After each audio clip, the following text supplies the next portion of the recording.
Welcome back, everybody. Welcome back to the canyon. Welcome back to so many things in progress, so many things undone.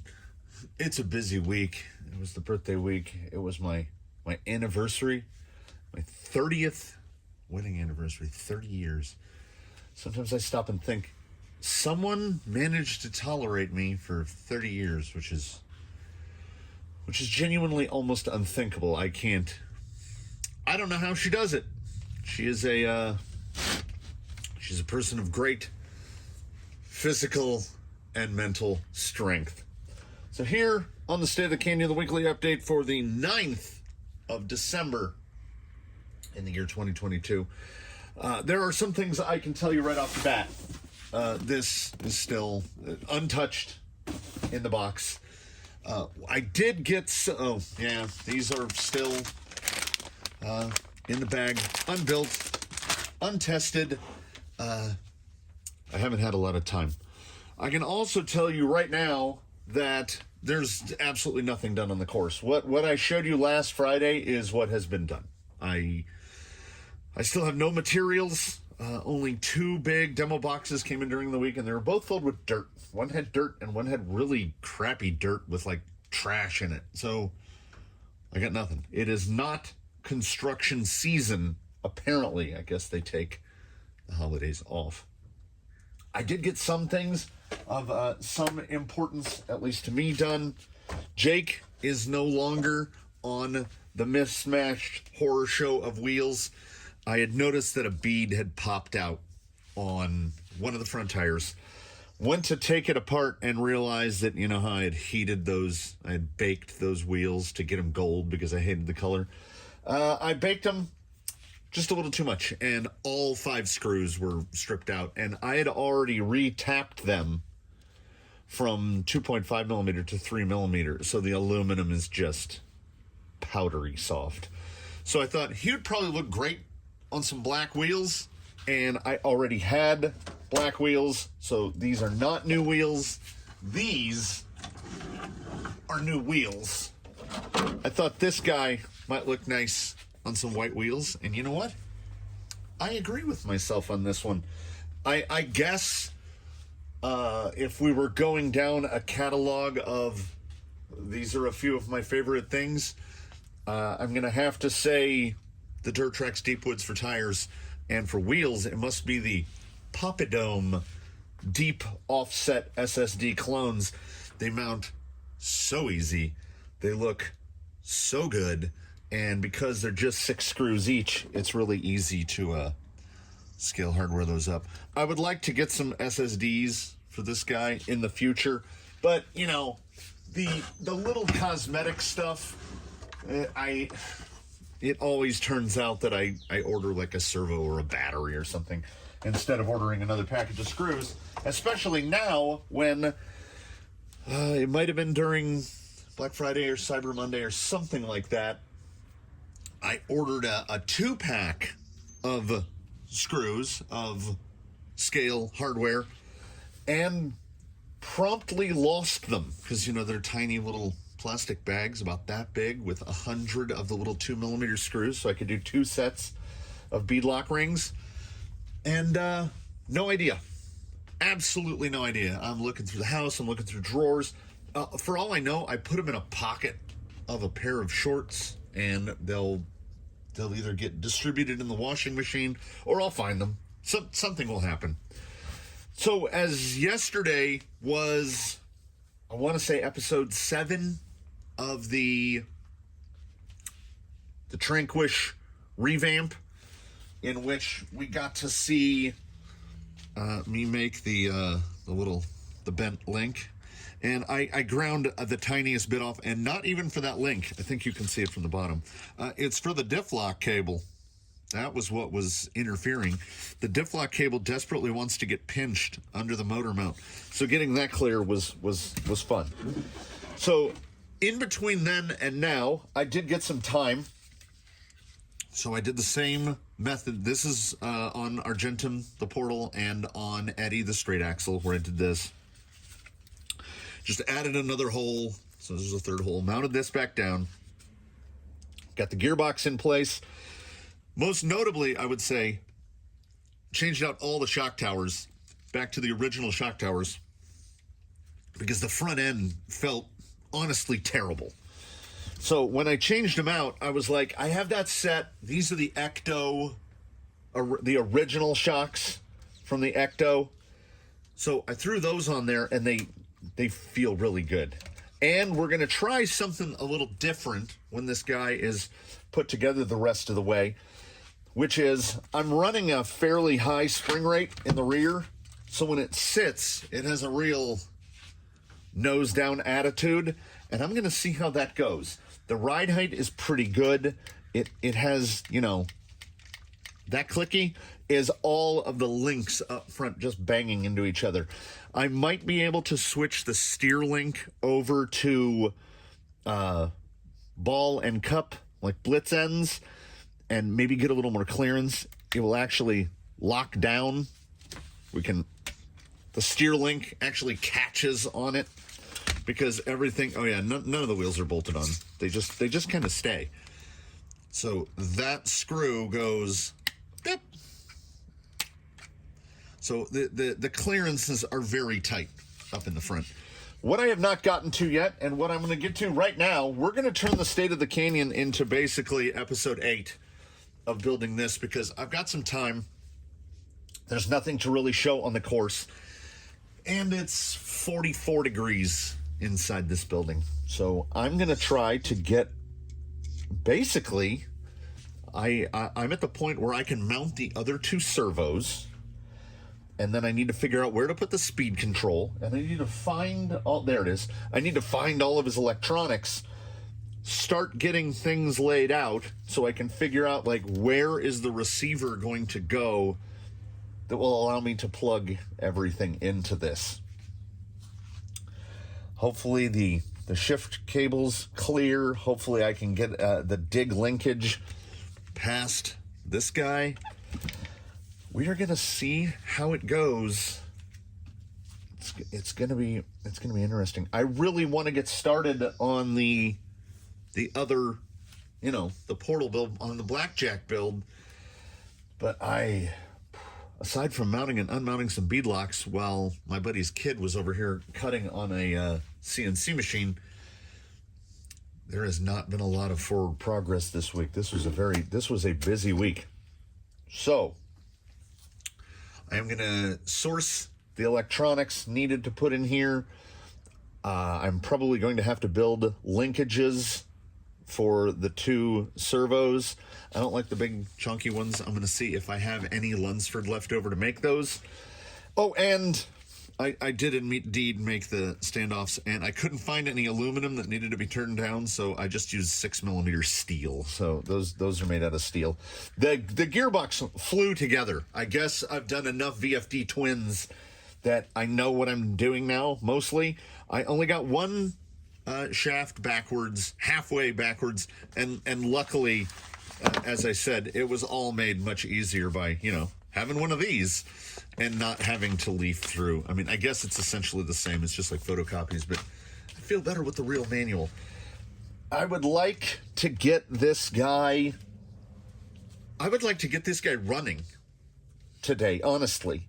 At the very least powered up so I can make sure all of the servos work and get all of everything set. And then really, once that's done, his body, you know, because I had built the shock towers off of these shock towers, the body fits exactly like it always did. So really, it was just making that one part, and then I'm really hoping, it doesn't look like it's going to, but the front drive shaft might clear this part of the skid right here. It might clear it. If it clears it, awesome. If not, that piece is just like a boat hull, so I can Dremel some off the side of that. Here is hoping that, okay, A, all the servos work. B, someone in the comments pointed this out, and I think validly. Let's hope there's not too much gear reduction, because the gear reduction, the final out on this is something like 35 to 1 or so. Or is it higher? Yeah, because in a straight and a portal Phoenix, you have the same gearbox. So the only changes is that one has the reduction from the portals and the other doesn't. And I think the portal is like 59 to 1, something like that. And the straight axle is 30 something to 1. So even with the TRX4 portals, it should still be fine. It should run very similarly to where it did before. If it's too slow, that's fantastic as far as I'm concerned, because I'm not used to things being too slow. I'm going to have to dig through the bins, find that Renegade JX digital servo. We might even, once I start getting things put together, I might grab the test rig and throw the JX on there, because honestly, I'm just kind of curious as to what it makes. Like, what does it make? Obviously, it would be making more. I run these on little tiny, and I've learned that the shorter the thing. But, I mean, these are servo savers, so they got a lot of play in them. Anyway, we might do that. Depends on how the time goes and how my feet and hands feel. I have cold hands and cold feet, and it is very cold in here. I'm going to get on electronics, and I'm going to get the drive shafts sorted out, hopefully. And they should. The old drive shafts should just slap back on, although the front looks a little longer than it was before. Anyway, I'm going to grab the pieces, and I'm going to start putting some on, and then we will proceed from there. So this is officially a test of satisfying curiosities, as I don't honestly think it matters how much torque this thing makes. The servo, I own a great number of them, and they run dig, lockers, and selectable overdrive on Phoenixes. That's it. So they don't need a ton of torque. They're just pulling a linkage over. They don't need a ton of speed, which is also good because, okay, watch this.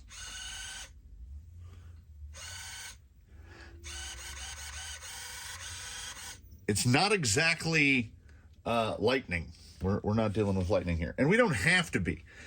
Typically $16. I think the cheapest I've gotten was around $14. Prices, Amazon. Price flux is an Amazon. The one constant of Amazon is that prices change seemingly by the minute. 6 volts. I run them all on 6 volts because I'm pretty sure, and by pretty sure, I mean I know for a fact, every rig I have that's running like a dig servo or alternative servos has a direct power main servo. So why would I run them at anything other than 6 volts? Okay, does the conventional pull direction in ounces? I'm honestly like 100.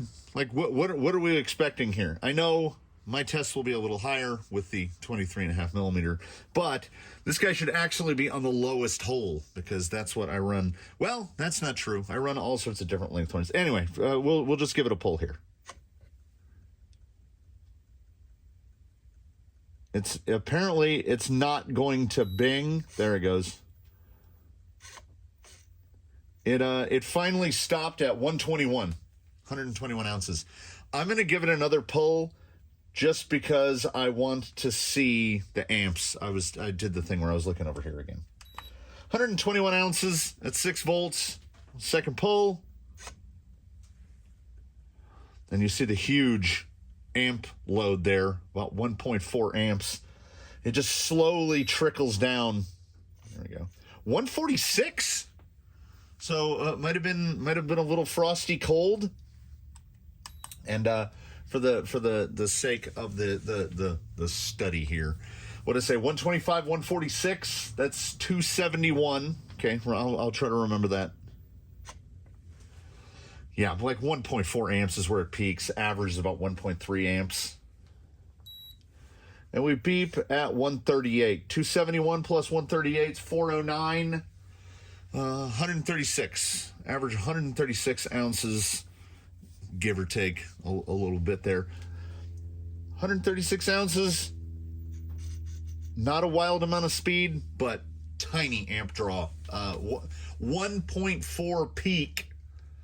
And you'll only be at peak amps pulling on one of these. Like when it goes to pull dig, it'll go blip, and it'll be at full force for like a fraction of a second. These guys are absolutely perfect for this job. I can't think of a better servo for it because they're quiet, they're fast enough. I think 136 ounces is plenty. And unlike those promo photos you see of built-up Phoenicians, of built-up Phoenixes, I'm not going to fill, well, not surprisingly, icy cold. We're up to 245, but unsurprisingly, icy cold. I'm not going to be filling a Phoenix with Tekin Pros or Reefs or anything like that. These guys weigh less than half of a normal servo because they use half plastic case and then just the aluminum around the middle, and they don't even need to. It doesn't produce enough torque that I'm sure it doesn't generate enough heat to even worry about it. So this guy goes there, and this guy will go here. No, like this. No, it is like this. It has the really super short linkage. It goes like that. And then we'll have the giant ball of servos. The linkage comes out here, so I can't really get anything here. We just need to find a place to mount this big thing, which, man, does it make me wish for a Fusion for this one. The Fusion is set aside for the other one. The Tranquish has run since day one on a copperhead combo. He's going to continue to do so. I wonder if I can get the leads long enough to get it back there. You know what? Where's the steering servo? If we only have to run, if we have to run one extension, I'll be fine with that. Yeah, if we get the receiver back there, we're definitely going to need an extension. But I think everybody else can at least make it to right there. It'll be under the bed. It won't have a box. You know, for now, that'll do. We will. I had also thought about maybe making a little platform and just putting the receiver like right there in the middle like that. If I had a box that wasn't this horse of a box, which, you know, it doesn't, as far as I can tell, I can't fit this Traxxas box on here anywhere. An element box would be great, but I don't have any. Maybe I could stick that on the front of that servo there? I don't know.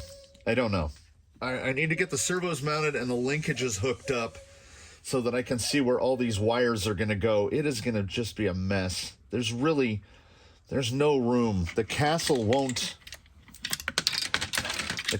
not fit right here unless I make some sort of an adapter plate. And you know, wait. I can just get it right there if I fabricate a little like ABS standoff to get it right there. That might not be too bad if the motor wires will reach.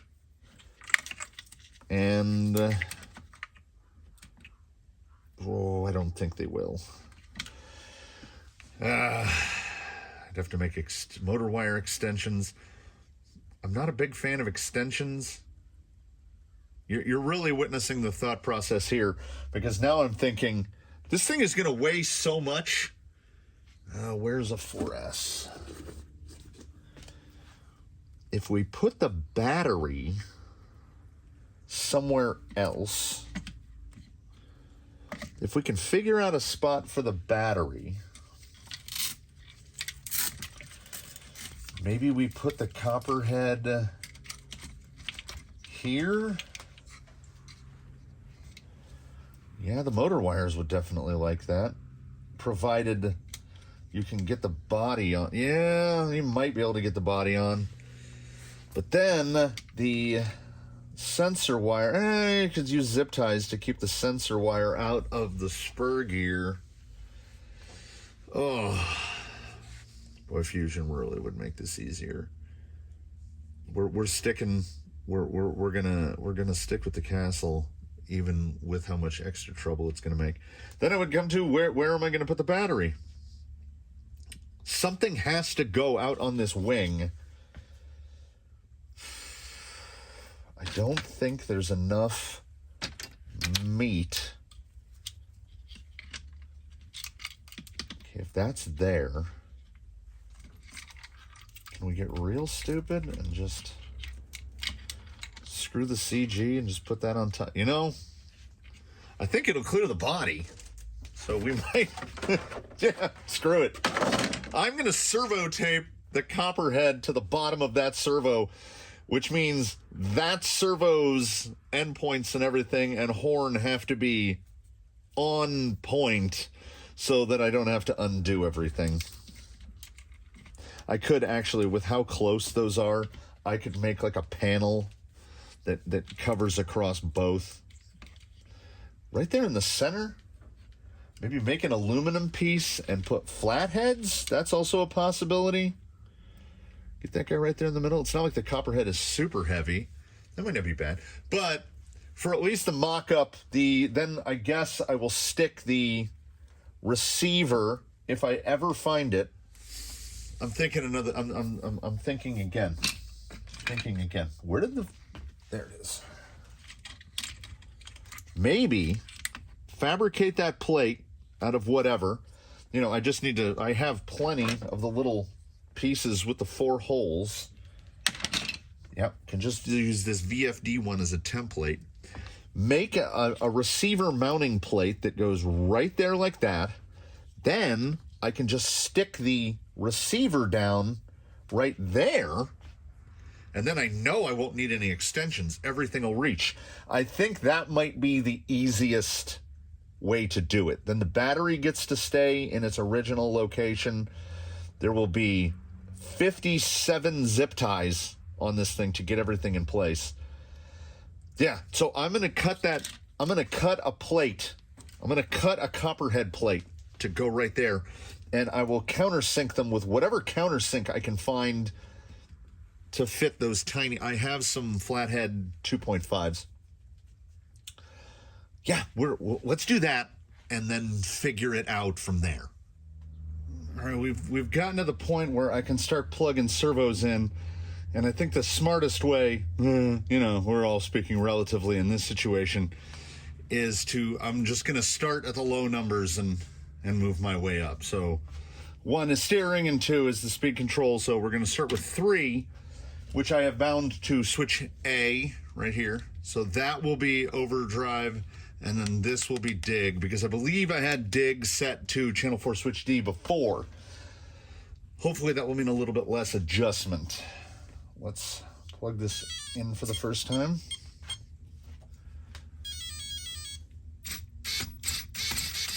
Okay, that still works. Got too much throw this way, not enough throw that way, which is not surprising. Panhard bar was changed, Panhard mount was changed, whole bunch of stuff in the front end was changed. I think most critically what I want to find out is this. Oh, thank God, it rotates the correct direction. I was like, I don't want to have to get in Castle Link and reverse this thing. I will have to fabricate some sort of mechanism to prevent the battery from sliding back. We're pretty close there. The other thought I had was, if there's enough room, I might, where is he? I might take this guy and just cut him off right there, or maybe cut around the Vanquish shape like that, so that it just slips down from the top. That's a definite possibility. Let us see if this is indeed switch A.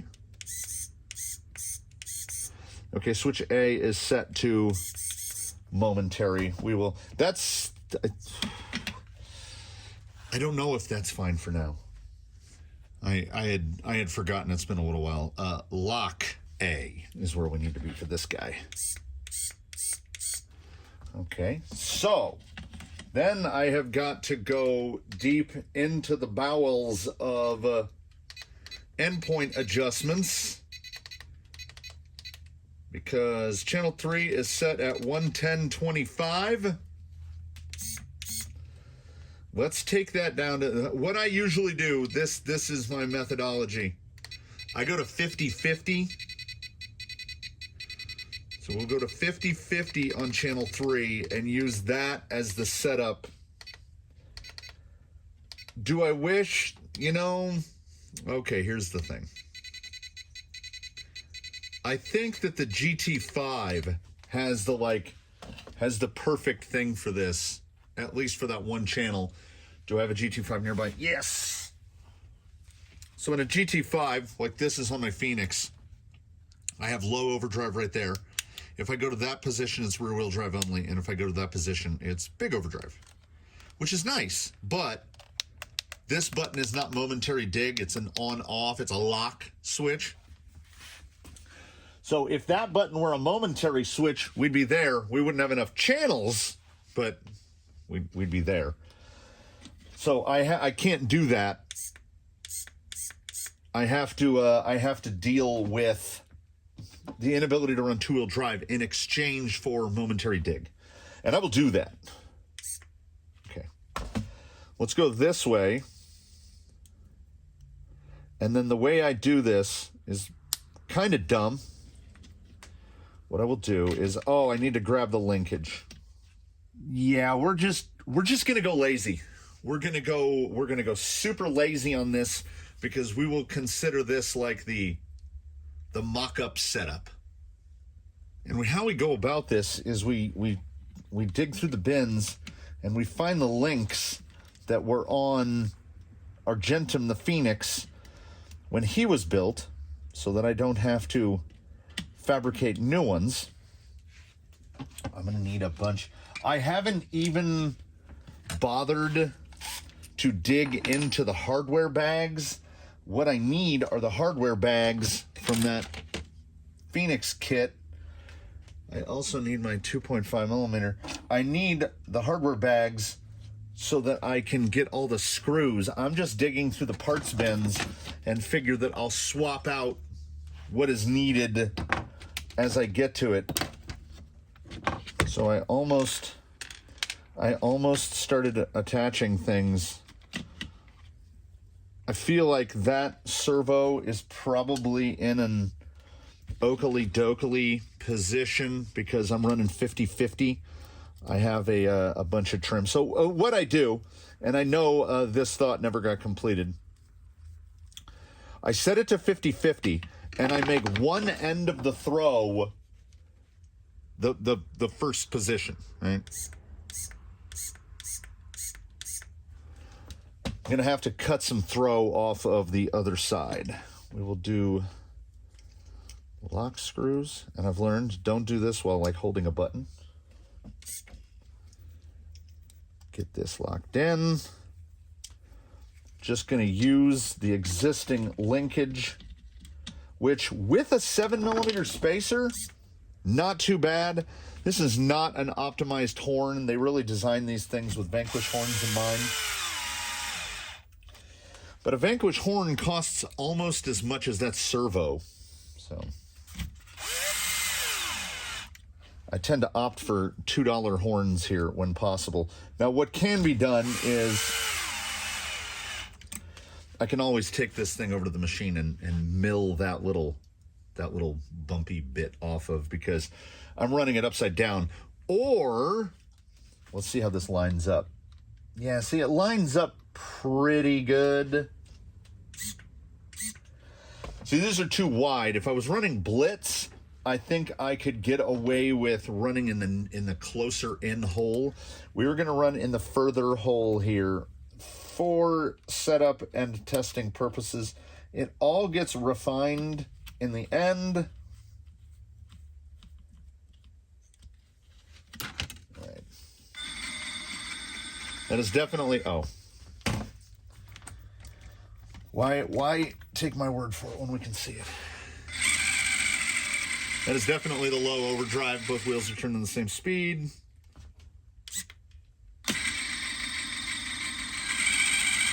And that is the big overdrive. That actually, it's got a little too much sauce on it. And only now do I realize that doing it in this order, I can't tell if anything is working, because my usual method is I go like this and I grab a wheel, but the diffs are unlocked. So with the diffs unlocked, I have no idea if anything is working or not. This one, luckily, I wrote on them, this is all going to take so much cleanup. Hopefully these servos are still behaved. So both switches are in, which should be locked. All right, front still locks. Front still unlocks. All right, so we didn't foul that up miraculously. Channel 5 going in. Look at these wires. All right, rear is now locked. And yeah, like I couldn't tell if dig was engaged. Okay, now we can start dialing that endpoint back.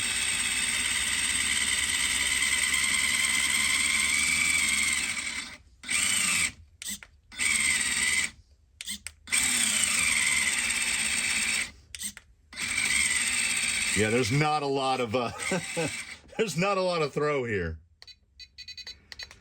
I just keep going down until I get to where it won't engage. It honestly, it still looks like it's pushing it a little too far.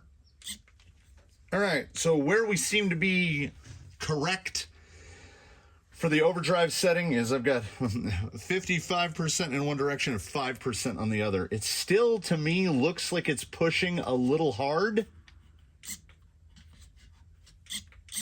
Any heat? No. Well, I guess I would be able to tell, but we'll, okay, 4950. I mean, there's my palm. I feel like I'm in that experiment that the military did where they just kept getting people colder and colder, and then they had to try to put pegs into holes until eventually all their manual dexterity was gone. That's kind of how I feel. I feel like all my manual dexterity is gone. All right, so let's whip it around this way. Looks like 5 and 6. Let's unlock both. Okay, front got a little...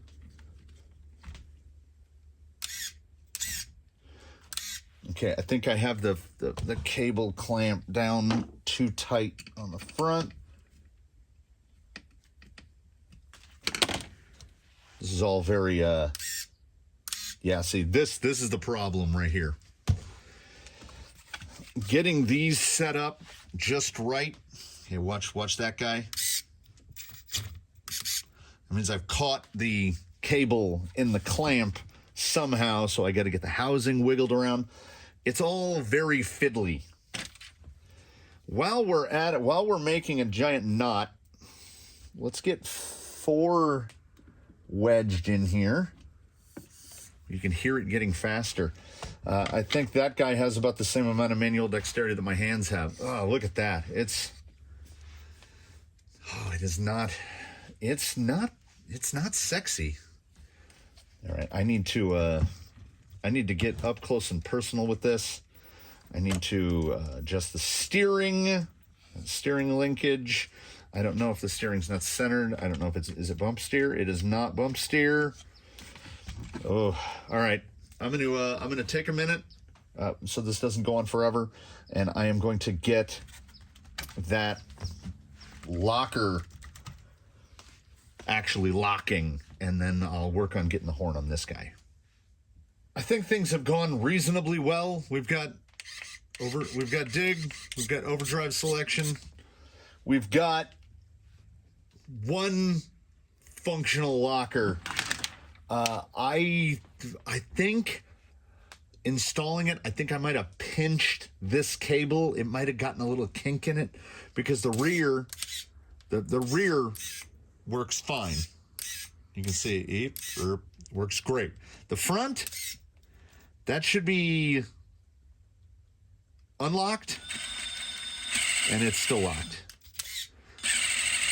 But it's messed up in the correct direction.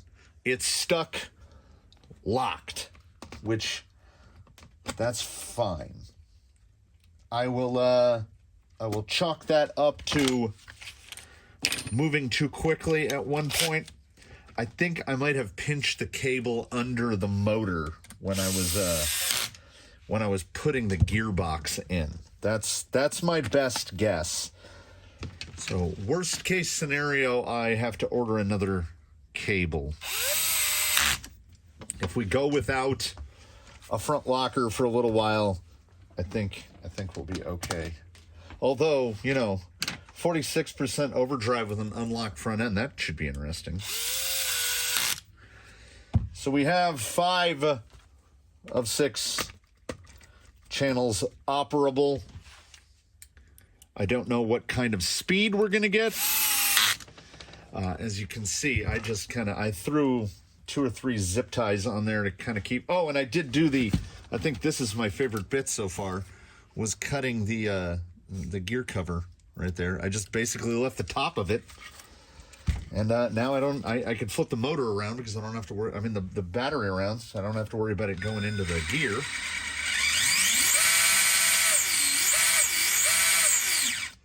Sounds like it's got a lot of juice.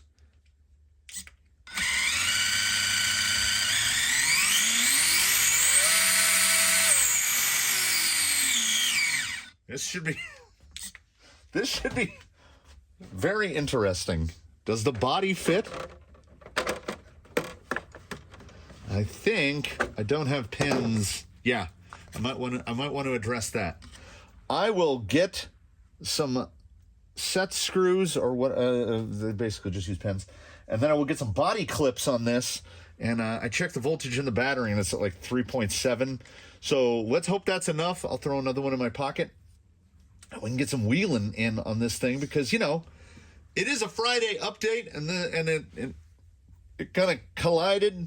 We've got this guy, but I got him going. As people had pointed out in the comments, the only thing that really need to be done is the wacky front upper, which took longer than everything else, getting this all together. Now, the cleanup is going to be something else. Now that I look at it, I think maybe better. I'm going to have to buy a receiver box is what it comes down to, because if I remake this piece and have a little tab that comes out here and put the box right there, I think all the cables will perfectly go in it. Like move the copper head up, put the receiver box right there. And it really just needs to be a box, something to tuck all of this into. I mean, it's pretty tight. Nothing is going to, especially now with gear cover, I don't have to worry about anything getting into the gears. I just hope that I don't get complacent with it and I'm just like, it's fine. We can just run it like that. It's absolutely fine. Throw some clips on here. Then, before we step out the door, knowing that behind the scenes later, I'm going to have to clean up an amazing amount of wiring. I might go on the internet before the wiring cleanup takes place and see what I can find for a receiver box, something, because I can't use the TRX-401. So before we head outside, oh my goodness, I almost said to myself, it doesn't feel that bad, and then I got it all the way off the ground. 8 pounds 1. Is that it? 8 pounds 1.1. That's 3,662 grams. I genuinely thought it would be much heavier than that. Much heavier than that. I thought we were going to get close to 9. All right. There's only one thing to do. Not use the gimbal because I don't feel like being enraged. I feel pretty good right now. So we're not going to take the gimbal with us. It has not been reliable the last couple times out. And it's been sitting out here in the shed where the temperature is now, hey, we've broken 50.6 degrees in here. Let's see if my hands are the same temperature as the building. Oh, look at that. I'm up to like 55 on my hands. So we're almost human again. I think the endpoints are set. I think we're ready to go. The 8-pounder. And he's got an excuse for weighing 8 pounds. He's messy with electronics. Have never run these shocks. Have never run this configuration. Have never run this gearbox. This is a whole new beast. Let's start him off a little easy, and then we'll move over towards, let's see what we can make fall out of it. Driving out here for the rub or bind or interference test to find out if anything's rubbing on anything else or if parts ain't fitting, because this thing sounds very, very geary. And the thought popped into my head, that's a lot of gear noise. And then the thought popped into my head, the other guy that chimes in goes, how many gears do you think are in that thing? I mean, 5 servos. There's what, 5, 6 gears inside of a servo? How many gears are in a VFD twin? This guy's definitely got the most gears of any vehicle here. Well, it's definitely got low speed.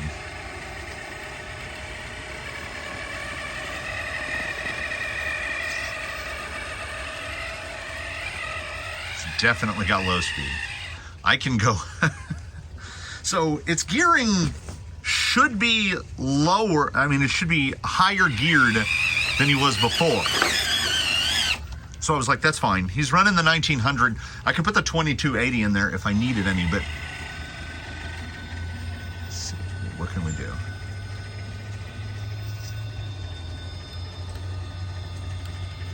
It'll go proper slow.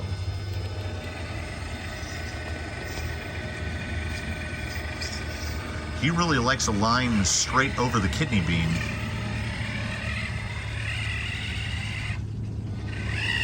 That's regular. Now let's try, oh, that front end really. Okay. Let me break it down.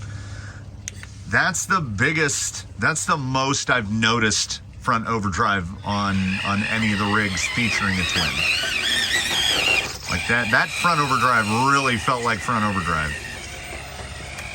Articulation is seeming quite good for, I took Ecto stock shocks, threw some springs on them. The springs in the rear, I'm not even 100% sure what they are. And I don't know if that stiffer rate in the rear, it's not hurting. I feel like if anything, it's helping. Dig does indeed work.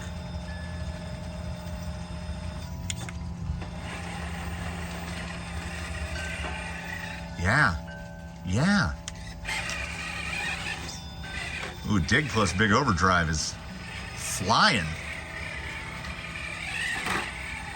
Yeah, that front overdrive really does tighten up the turning circle. And we've definitely got, and this is big, is it different? Yeah, we've definitely got electric anchor status. This guy is holding in. This guy is 8 pounds of all brake. And when climbing, descending,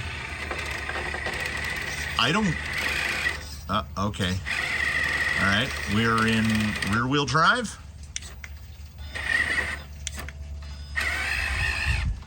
Okay, so that one endpoint needs a little bit of adjustment. That is channel 3. I'll get to that one in between now and the next setup. As we're right here, I want to make sure we've still got the front. Yeah, okay. As we're right here, let's try that approach. This is the little not as noticeable side hill right over here, Ancient Kingdom. So I'm really curious as to how it's going to manage this. That's a much earlier, he managed to get that right front up higher, much earlier than others. You got the portal clearance there helping. Okay, right here. When that left rear comes up, what are we going to get? So planted. All right, now I'm going to turn in right here before I ordinarily would to see if that right rear is going to pop us out. Yep. Okay. So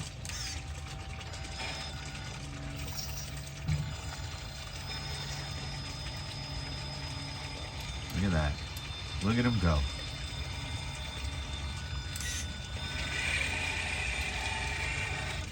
We used some of the tools there. Unlocked the rear. Yeah, we got at that tire. Ah, yeah. All right, now up the cut line right here. We'll go big overdrive. Make sure we're locked. Big overdrive up here. See if we can break it over.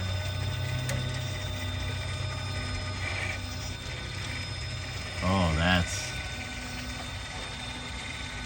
that's pretty nice. I think untuned and unchecked, I think we're ready to hit some stuff a little harder. I will say though, this early on, it leaves me feeling a bit uncertain because I'm like, is it locked? What overdrive am I in? I just wanted to hit these two basically slab lines straight on. This is still big overdrive. Too hung up. That was analysis paralysis right there. I love the alliteration of that. I will also say with the Ecto shocks on there and the random spring rates, I think they're element blues in the front. They seem pretty well matched. I will say, let me try drag brake right here. Oh, that is both the stuff and the business. With those springs in the front, they feel really good. The springs in the back feel really good too. The shocks are a hodgepodge. I'm not 100% sure what weight oil was in them previously. Probably 40, 50, something like that. I didn't drain them. I just filled them the rest of the way with 60. So whatever's in there, you know, this is the blind squirrel. Look at it go. Look at him go. So apparently the Scorpio wants 8 pounds. This is unquestionably the best I've seen these tires do. Or it was the suspension change, or it was any of the other myriad number of changes I made. Everything works better. Let's just reverse it down. Let's see, backward stability here. Didn't even try to lift the front end. I'm going to try this to the left of the Giant, this very rocky approach here. A little slip, a little grab. Yeah, the front overdrive on this feels amazing. We're going to try Daphne's other line, and then we're going to try some side hill in both overdrives, and I want to see how bad the big overdrive hits side hill. I don't know, because this guy, the Tranquish, was never a great side hiller, and I'm really curious as to see if whatever changes have gone on, and we've seen some of them, how are those going to impact that?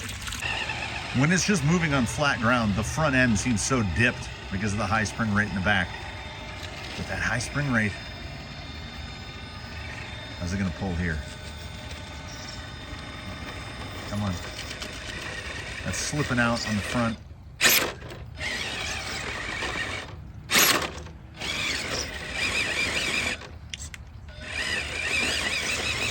This is the spot where I want the lower overdrive. It is. Drop down into low overdrive there.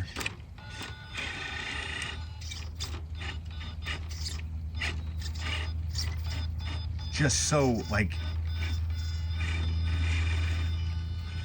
just so planted.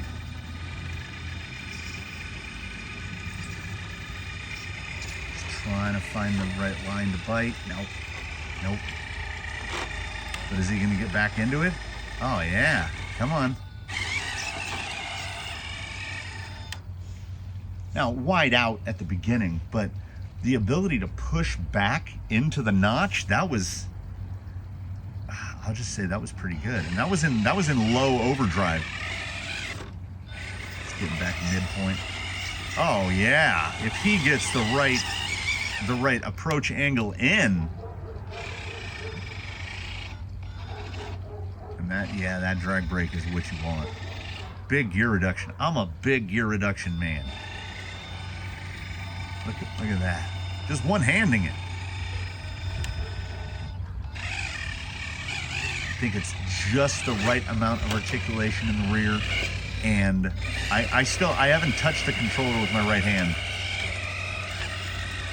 This is just throttle. Oh, getting a little wild there. We'll push you back on course. Honestly, I was trying to, there we go. I was trying to get him to turtle. So far, real good. Now this is where things seem to go mostly wrong for mostly everyone. Transitioning down onto the big side hill here. Small overdrive, as this is a big tilt here. See when that rear tire comes out. I'm at lock, full lock in the front. Oh, yeah, getting light right there. Take a little steer out of it. Now, all right, when the dog moves to dig, I want to try to dig right here to reposition the front.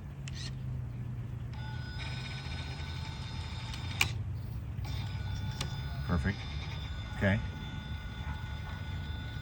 Now the rear, I think the rear end is still a little high. I don't know if I can cut down enough. I kind of want it to be in between the block and the rock there.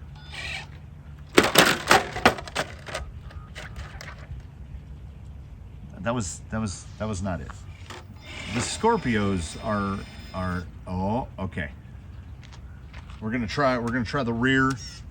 We try the rear unlock again. Nope. Okay, so keep mental track. I've been trying to. I don't think he's rolled onto his wheels once yet. He's an upside downer. Not particularly sitting super high. Can't really come down on the shocks. Well, I can go to the 80s. That's not true. I can come down on the shocks. But I think the amount of articulation in the rear is about right. I might have just been hitting it with too much speed here. Because this guy is a go slow guy. All right, we'll see if we get that slide again from the rear end. Moving. It's trying. Come on. Nope. Hey! Well, that's one.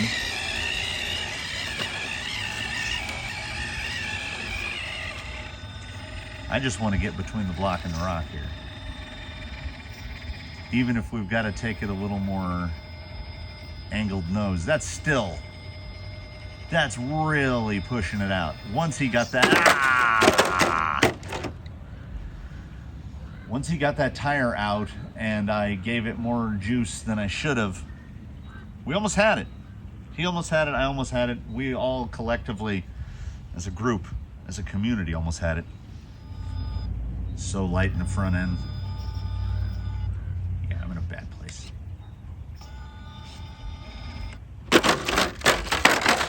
I said one more time, so it's only one more time. I entered wrong. I had no chance of making that. And we end up where we end up, which is on the ground. I don't know if it's my inability to approach it consistently. I don't know if it's differing setups. Going into the little arrowhead portion here at Daphne's third. Most rigs have a real problem with this. Daphne is the only one that manages to just clean it. Now let's see what the rear end does right here. We got a new challenger in the house, everybody. Daphne better hold tight onto her crown there, because the Tranquish, with his new, almost all the servos work setup, he attacked that. Can we reverse out of it and not roll? Like,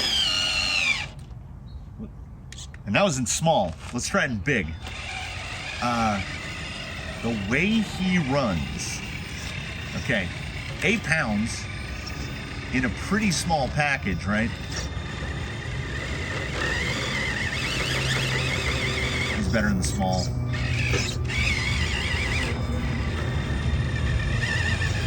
Yeah, I hit it so perfect the first time.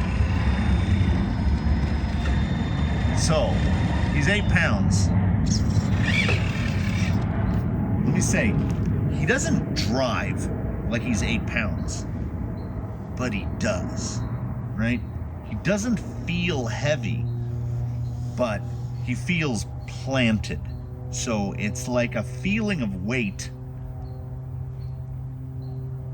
I guess it's all correct weight. It's weight I want. So the way he maneuvers, super predictable. Can we get this in tighter?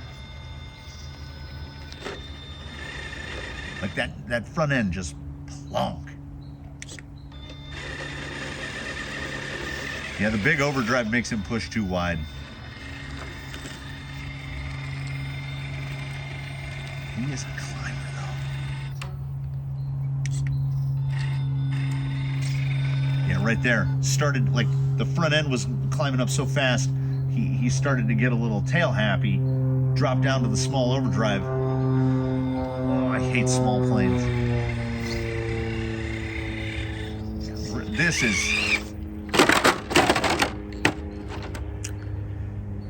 is still super promising. I need to stop trying to back down things because apparently he does have some, I think with the front weight bias and the stiffer springs in the rear, it's kind of poking him over.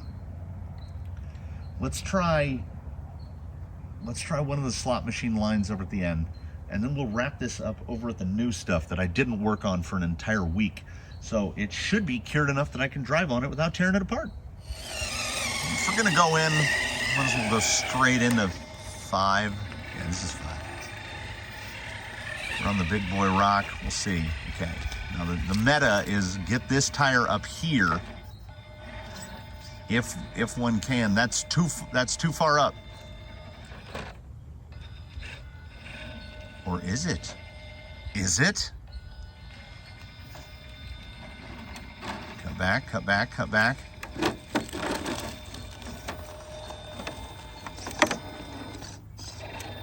It was too far. This is one of those two-handed extractions. Like that's stuck. It's like a key falling into a lock. You can see the body is actually bowed in the middle. I'll give one more try at that. And then we'll do a bit of the line down there. I could actually run it end to end, but I haven't run it at all. So one more of these. It has to be, of the people who have made it, nobody has a body. Okay, right? Nope.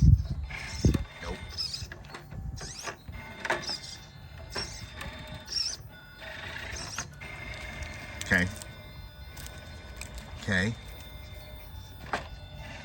So far so good. Don't drop.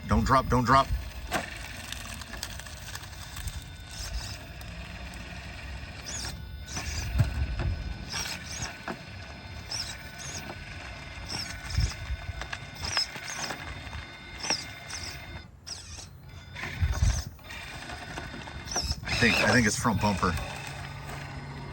And yeah, key hold.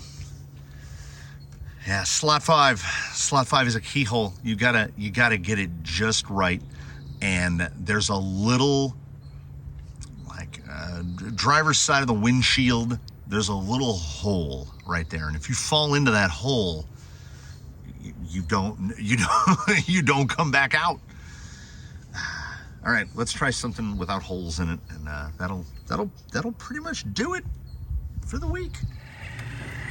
Start here with the entry point. Don't know if this was the best line to take for this. Oh yeah, that's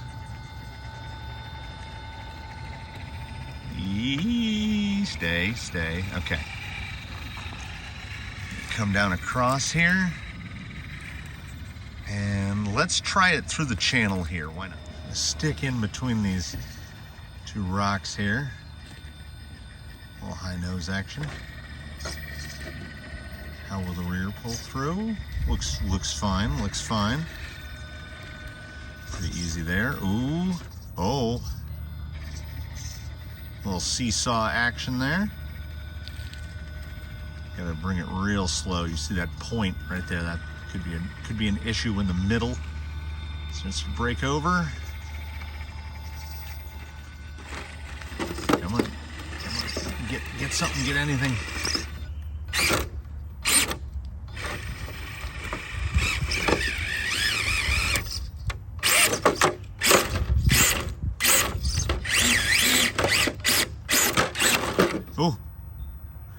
Yeah, as I've said, and as we may know, the rule is if you fall off, you got to start over. But he's going to fall off.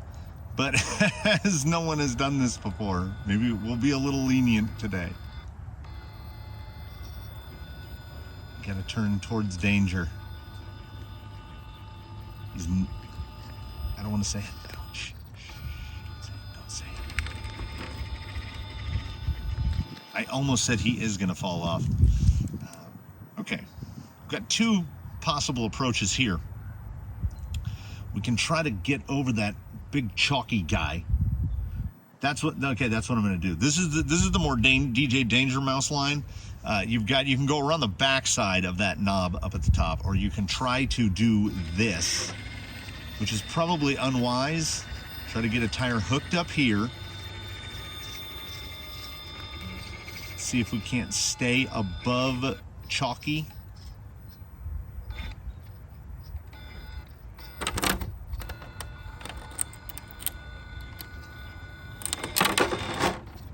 Okay, yeah. He's good, but he's not magic.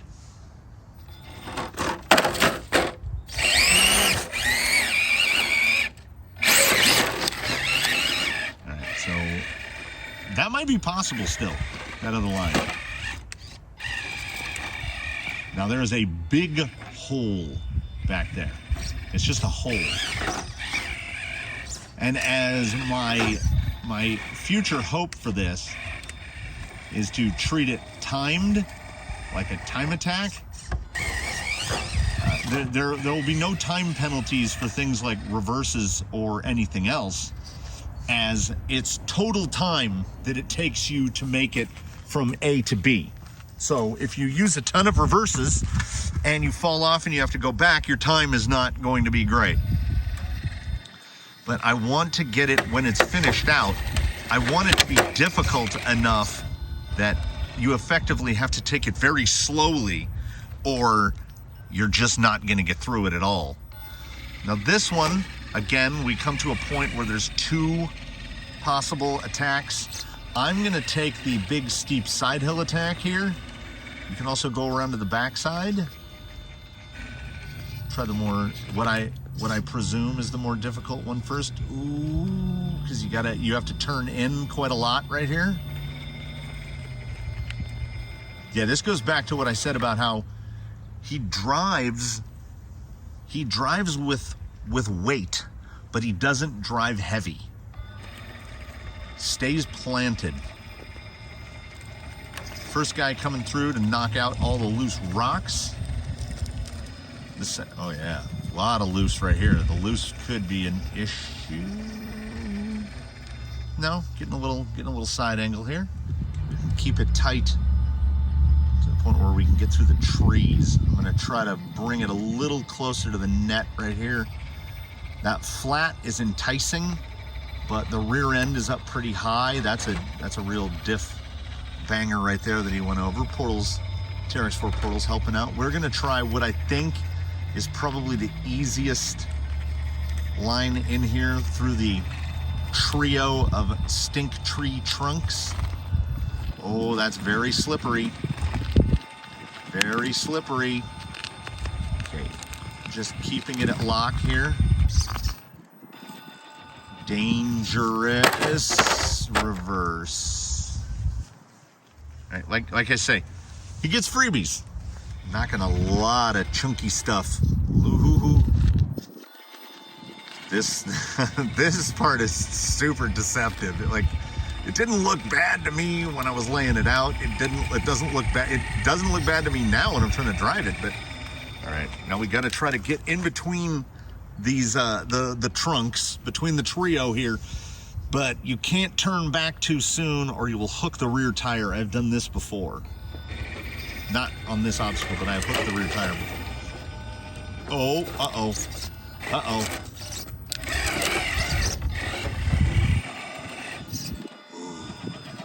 Like I say, reverses are free. We haven't really started to get to the hard stuff yet. I can't remember. From this angle, I don't know how much of it's going to show up. I don't remember how far we drop off on the other side. scraper there. It's not too bad of a hole. Okay. Got to try to keep it in tight here, as tight to the post as I can. And as you can see there, perhaps, there's a big drop. Oh, wheels out in the open, wheels out in the open.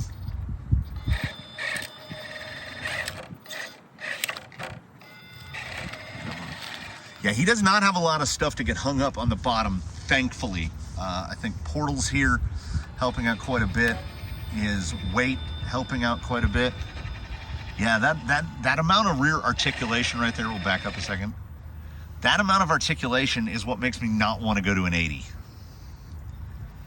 Now, I can build up those 80s and put them on, and if the articulation looks the same, then, you know. Scorpios are looking like absolute champs right now. Ooh, yeah, very, very loose right here. I didn't want a homogenized surface. I wanted everything I wanted a lot of different, almost like you're going through stages, one continuous line, but multiple stages. So this one, again, I think the easiest way is probably going to be to just hug the trunk as close as you can get to the tree. Try to stay up on the top. Yep, right there. Yeah. And then it's a little easier, kind of a little transitional spot right here that still has some little bit of murder hole action right through here. This next little section I think will be interesting, just mostly because it's just so chopped up. All right, and then right here you can see the angle funnels out to the pipe. You get out onto the pipe, you're done. There's no coming back from the pipe. Rear end real high right there. I'm gonna have to try to take it out onto that there's a little finger. Is it gonna flex enough to keep that front end down? You can just watch the rear end settling in. I can't take my eyes off the windshield, just absolutely stuffed with wiring. Cut back, little cut back. Okay, is the rear gonna stay or slide? Stay or slide, please stay. Come on, Scorpio. Come on, Scorpio. Ooh. I don't know, he might be built for this. And I guess on some level he kind of was. Sort of the two things I was working on at the same time. Now here we go into the ups and downs. The YouTube algorithm a couple days ago presented to me these two Australian gents. One guy driving a big old Unimog down what they called the telly track. And the telly track reminds me of what I have intentionally or incidentally made. Can we get out? Can we get out? Yeah, self-righting, baby. Oh, this is just this is a murder hole. And he's bumpered. He might not be full bumpered, but even taking these bumpers through here. Oh yeah. Oh, I love this section already. And his low speed is just so good. I don't know how it's possible, seeing as so far as I can tell, we've lost some gear reduction. Like the pinion to spur ratio, he's running the stock 1552, but more internal reduction is what I'm guessing, because he's every bit as controllable at very low speed, if not more so than he was before. Oh, I'm gonna try to look at that tire just out in the open. We're gonna try to peek this guy and hope that right rear doesn't drop into the hole. That's a hole. That's not the angry hole. Is that the angry hole? That is the angry hole. The angry hole looks different when it's dry. Oh, come on, give me some front. Oh yeah. I think we're going to escape the angry hole. But out of the angry hole, it's just a drop. Get that front end. Come on. I don't want to bump in too much. It's real narrow. Come on, creep it up, creep it up. Ooh. Oh, we got a tire getting murdered. Oh, he's knuckled in. He's knuckled in. I have no steering. Try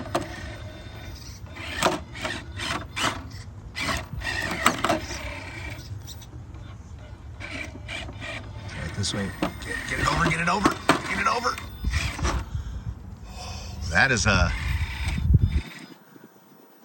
this is an axle snapper right here. That I was wrong at my first analysis. That first one isn't the angry hole. This is the angry hole.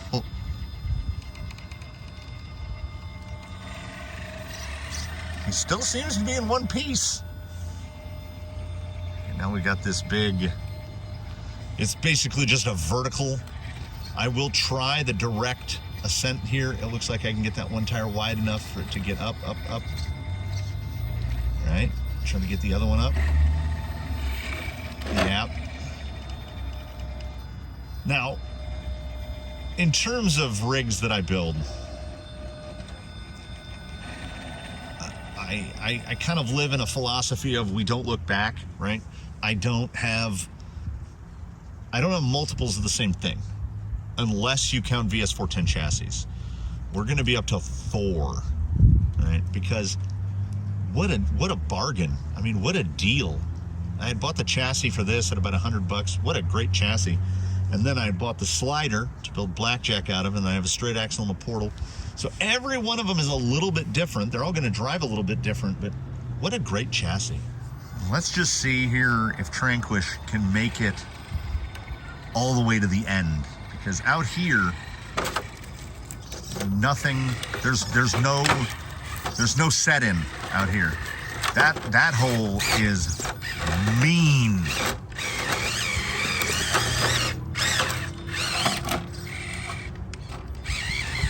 Oh, what a beautiful dig turn.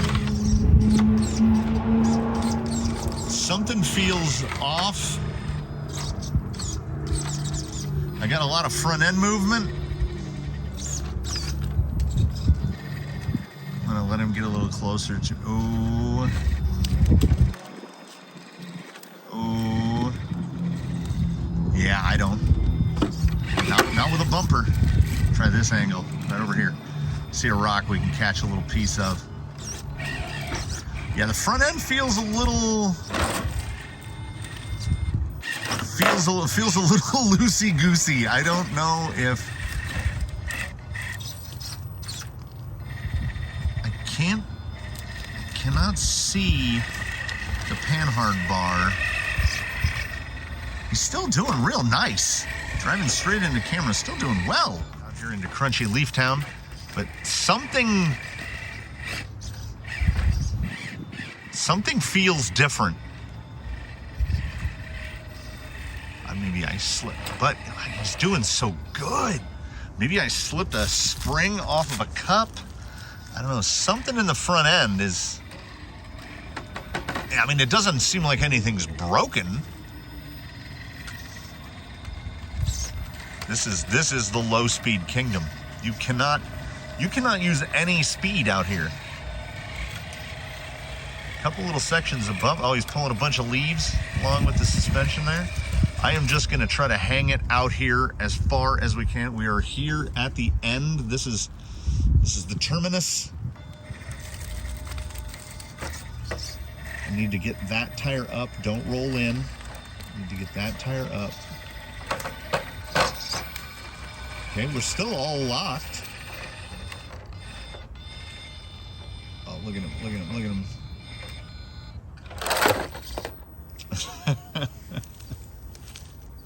And you know what? I'm 100% good with it. This guy, for effectively unfinished and 100% untuned, how good was this guy? How good was this guy? You know, the Vanquish has underperformed, in my estimation, in previous competitive events. This guy is a force to be reckoned with now, and it's another one of those cases where, did we change enough to make the handling and the performance transform that radically? And the short answer to what is a much longer question is, I guess, yes. The shocks must have made some part of a difference. The front overdrive is delectable. Come on, find me a spot. Find me a spot to bite. There it is. Yeah, the Scorpios, what I'm finding are apparently a fantastic low-speed tire. I see that I've got the rear pumpkin hung up down there. We need to move to the side. Get unstuck. Show me what you got. Is that gonna pull? Is that gonna pull? You know he is. You know he is. I wish that had been framed a little better, but I was really focusing on the vehicle. So we're gonna call that a close there. This guy is, I don't think I can move in either direction and not have that fall. Can we dig the rear end back down? No, it wants to fall the other way. Yeah, my brain cannot compute which direction I would need to apply power or what direction to turn to make that not fall. So we will leave them perched there atop the beast. And we'll wrap this up. I thank you so very much for sticking through this one. I hope that this is more running footage than you would ordinarily encounter in one of these videos, which is pretty great. I wish and hope for some construction to start back up so we can get a container of material in here. And it's not even to build a new obstacle. I have obstacles that need attention. Drybone Valley needs some stuff put on it. I need some more stuff to finish the line I just ran. I need some stuff to finish over where the unnamed mountain at the end of Dead Limit and slot machine area. I need to flesh out some of those, so I just need a bunch more material. And you know, it's been cold and there's stuff to do, and we're growing closer to Christmas. And I am really quite happy with how the course is sitting right now, though. Everything is pretty good, and I hope everything's going pretty good where y'all are. Get out and do some wheeling if you can. Leave a comment below should you feel so inclined. The very same philosophy goes towards likes and subscriptions. And we one and all look forward to seeing you in the next one. And now that this guy is a monster, by my estimation, I can get to work on Blackjack, which is what I'll do. And hopefully the servo test of the other brand big boys. I might even pull the Savox. I've got a Savox 1210. Noisy in one of my Armas. I might pull that guy out. That way I can do the RSs and the MKS 550 and get a group of guys that are kind of around the same torque level. So that should be potentially coming up. And that'll wrap it up. I thank you for watching, everybody. I have no idea what's up tomorrow. I have no idea what's up the day after that. I go day by day. So please do tune in for the next one. We look forward to seeing you all. And I bid you adieu. Have a good weekend, everybody. We're going to try to do the same. I'm going to try to get this wiring cleaned up, make this guy look a little more presentable. Maybe you'll see him next time. We'll all see you next time. I can't figure out how to close this one precisely, so I'll just say, have a good one, everybody.